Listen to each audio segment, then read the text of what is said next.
Hi, my name's Sky. I thought I'd share with you some of the stuff that God's been teaching me this morning. I've been really trying to hear the voice of the Lord lately. I'm praying and asking Him to speak and show up, and in worship in the mornings, my time here in the mornings, time with God. And so he led me to 1 Samuel. 1 Samuel, what was it? 3, and I don't know if you've read that chapter before, but it talks about how the Lord calls Samuel. And he's like a little kid, and he's in the temple, and he's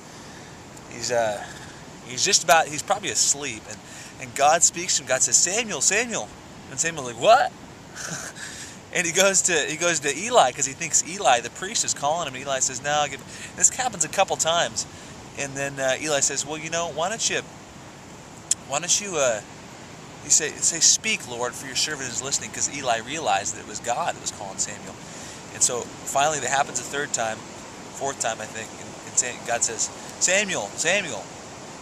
And Samuel says, speak, Lord, for your servant is listening.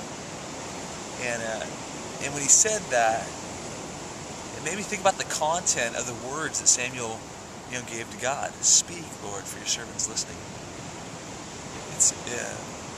When God spoke to him, it wasn't, okay, God, here's my list of things that I want, or, okay, Lord, I know you're there, now I pray that you do this for me.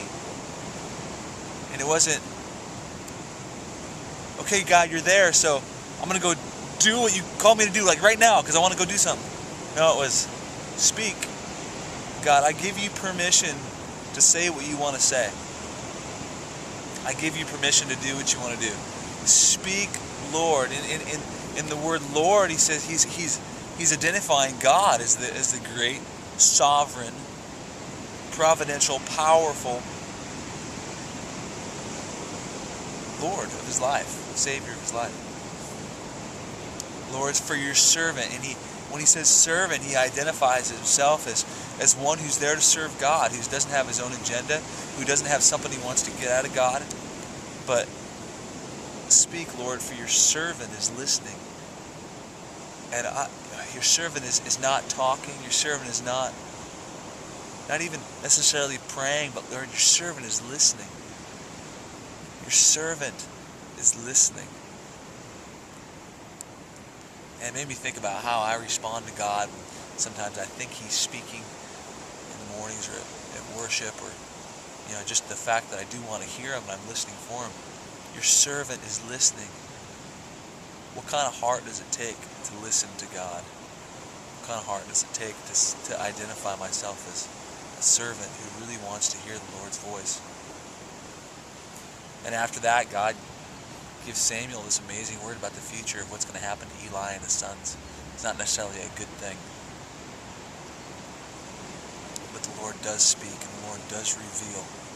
The Lord does use His servants to bring about revelation for the future of what's going to happen in a given circumstance, or just knowledge and wisdom on what to do in a given situation. Speak, Lord, for your servant is listening.